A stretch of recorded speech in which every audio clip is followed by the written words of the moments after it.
Welcome to Podcast Summaries, where every week we break down powerful ideas from 8 to 10 top podcasts to help you grow, heal, and thrive while saving time. If you find this summary helpful, please subscribe and check out links for more content. Your support keeps this journey going. Here is a rundown on the sex revolution debate. Feminism Betraying Women, The Hidden Risk of Casual Sex by Stephen Bartlett Dye. Imagine a world where women have the freedom to choose their own path, to make their own decisions, and to live their own lives. This is the world that the sexual revolution promised, but has it delivered? For Louise Perry, a journalist and writer, the answer is complicated. She believes that the sexual revolution has brought about some good things but also some bad. She points to the example of BDSM laws, where the freedom to consent to violent or abusive acts in sex can sometimes lead to tragic consequences. For Komisar, a psychoanalyst and author, the issue is not about freedom, but about structure.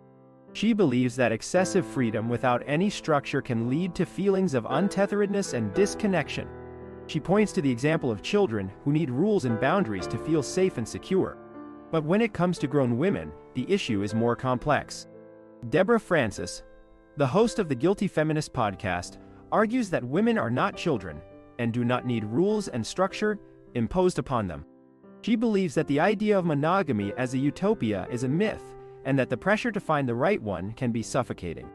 She argues that women should have the freedom to choose their own path, whether that's hooking up, being single, or finding a long-term partner.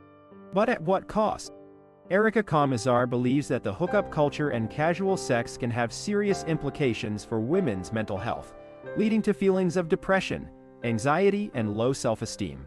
Deborah Frances agrees that too much choice can be overwhelming, but argues that women should have the freedom to make their own choices, even if that means making mistakes. The question remains, has the sexual revolution truly delivered on its promise of freedom and autonomy for women? Or has it created a new set of problems and challenges? The conversation around hookup culture is often shrouded in mystery, with many women feeling pressured to conform to societal expectations. This means that men are more likely to engage in casual sex and have multiple partners, whereas women often prioritize monogamy and meaningful relationships. But what about the women who do engage in hookup culture? Deborah Frances shares her own experience of feeling lonely and disconnected after casual sex, highlighting the emotional risks involved. Komisar, a therapist, notes that young people are particularly vulnerable to the negative effects of hookup culture, including loneliness, depression, and anxiety. She argues that freedom can become its own prison, pressuring young women to be promiscuous and have multiple sexual experiences. The conversation takes a thought-provoking turn when Louise Perry suggests that the pill has given women the illusion that sex is consequence-free. However, she argues that sex is still emotionally consequential, particularly for women who bond more quickly with their partners.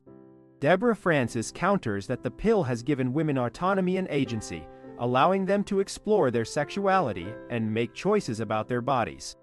The debate raises important questions about the nature of sex and relationships. Is sex a sacred or special experience, or is it just a leisure activity? Komisar emphasizes the importance of emotional connection in sex, noting that it's better with a deeper connection.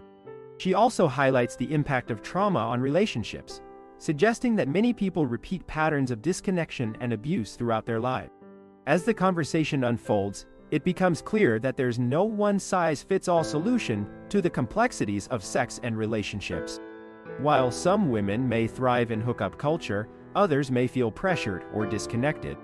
Ultimately, the debate highlights the need for a more nuanced and empathetic understanding of women's experiences, one that acknowledges the diversity of desires and needs.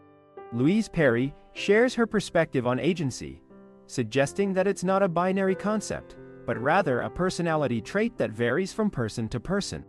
She believes that some individuals are more agentic, able to make decisions and take control of their lives, while others are more passive and influenced by their surroundings. Perry argues that the sexual liberation narrative assumes everyone is highly agentic, which isn't realistic, especially for young people. Deborah Frances responds by emphasizing the importance of education in empowering young women to make informed decisions about their bodies and relationships. She believes that sex education should focus on pleasure, intimacy, and emotional connection, rather than just teaching about sex. Frances also points out that the world is facing numerous challenges, including climate change and economic uncertainty, which contribute to the unhappiness of young people. Komisar chimes in, sharing her concerns about the impact of the feminist movement on young women. She believes that the emphasis on freedom and choice has led to a lack of guidance and support for young women, leaving them feeling empty and lonely. Komisar argues that human beings crave security and stability, but this is not being taught or emphasized in modern society. Instead, young people are encouraged to be impulsive and focus on short-term gratification. She believes that society needs to find a balance between the two sexes, rather than perpetuating extremes. Deborah Frances disagrees, arguing that women are not dominating men, but rather they are simply seeking equality and opportunities. The discussion highlights the complexities of the sex revolution and its impact on relationships, agency, and societal value. The guests offer different perspectives on how to navigate these challenges, emphasizing the need for education, balance, and a more nuanced understanding of human needs and desires. Stephen Bartlett shares some startling statistics about how boys are falling behind in language communication skills, and how men are struggling in the economy. Komisar agrees that the manosphere is a reaction, but Louise Perry disagrees, saying that it's not feminism that's messed up young men, but rather technology and economics. She explains that the decline of blue-collar work has made male strength less valuable, and that women are better suited to the service sector jobs that have flourished in this era. The conversation then shifts to the topic of children and parenting. Komisar emphasizes the importance of a primary attachment figure, usually the mother, being present in the first 3 years of a child's life. Komisar acknowledges that there are solutions for working-class women that don't involve daycare, but Deborah Frances counters that these solutions are not always available or recognized. The conversation continues with Louise Perry sharing her own experience of choosing not to put her children in daycare, despite the financial sacrifices. She argues that governments have used women to boost GDP by encouraging them to work outside the home, and that this has led to a lack of support for stay-at-home mothers. Komisar agrees, saying that 66% of women in the UK want to stay home with their children, but are not given the option. The conversation highlights the tension between the desire for women to work outside the home and the need for children to have a primary attachment figure in their early years. The discussion has revealed a complex web of emotions, guilt, and individualism, leaving one to wonder, are we truly giving women the choices they deserve? Deborah Frances poses a thought-provoking question to Stephen Bartlett. Would he be able to take a 3-year career break to raise children? His response is telling. While he acknowledges it's possible, he wouldn't want to. This sparks a conversation about societal expectations and the differences between men and women. Komisar chimes in, citing hormonal research that shows men and women respond to nurturing differently. She explains that women produce oxytocin, which helps them attach to their babies, while men produce vasopressin, a hormone associated with protection and aggression. The conversation takes a poignant turn when Louise Perry shares her thoughts on the challenges faced by mothers. She argues that feminism has had a difficult relationship with motherhood, particularly since the 1960s, and that this has led to a lack of education and support for women. Komisar adds that this has resulted in a society that neglects and abandons children, leading to narcissistic disorders. As the discussion unfolds, it becomes clear that the guests are not just talking about individual choices, but about the broader societal implications of those choices. They're highlighting the need for a more nuanced understanding of motherhood and the importance of supporting women in their roles as caregivers. The conversation is a powerful reminder that feminism is not just about equality, but about valuing and respecting the differences between men and women. The fury in her inbox was palpable, with many labeling her and others like her as monsters for not wanting to be mothers. This sparks a discussion about the value placed on motherhood and the unpaid labor that comes with it. Emphasizes that society needs to start valuing and respecting the work that mothers do, rather than denigrating it. Stephen Bartlett chimes in, highlighting the alarming statistic that 50% of young women don't want to have children. Attributes this to the fact that women are no longer seen as caretakers, but rather as individuals who need to focus on their careers and making money. She argues that this shift has led to a degradation of society, with women no longer taking care of their communities and neighbors. Deborah Frances pushes back, arguing that feminism didn't take away women's roles as caretakers, but rather gave them the choice to pursue other paths. She emphasizes that unpaid labor in the community is important, but it's not just women's work, it's a community effort. Erica counters that while feminism has done a lot of good, it has also gone too far in denigrating the value of motherhood and unpaid labor. The conversation takes a fascinating turn as Louise Perry weighs in, arguing that feminism needs to find a way to be fertile, to value and respect motherhood, rather than discouraging women from having children. She points out that low fertility societies are often very conservative, and that if feminism can't reproduce itself, it will die out. Deborah Frances responds, saying that she doesn't recognize the idea that feminism is anti-motherhood, and that many feminists she knows are mothers or support mothers in their community. The discussion raises important questions about the value placed on motherhood, the role of feminism in society, and the impact of low fertility rates on the future of feminism. As the conversation continues, it's clear that there are no easy answers, but the dialogue is essential in understanding the complexities of these issues. Louise Perry paints a vivid picture of the porn industry as a super stimulus that's designed to tap into our deepest desires, but ultimately leaves us unfulfilled and craving more. The problem is, this industry is not just harming women, but also men, who are struggling with erectile dysfunction and a distorted view of sex. Her response is a resounding yes, citing the industry's unethical practices and the harm it causes to women. But Deborah Frances White takes a different stance, arguing that we can't just erase human sexuality and that we need to have a more nuanced conversation about regulation and discussion. The debate raises important questions about masculinity and how we should be raising our young boys to be good men. Louise believes that we need to encourage men to reject the CAD mode and embrace the dad mode, focusing on virtues like honesty, responsibility, and empathy.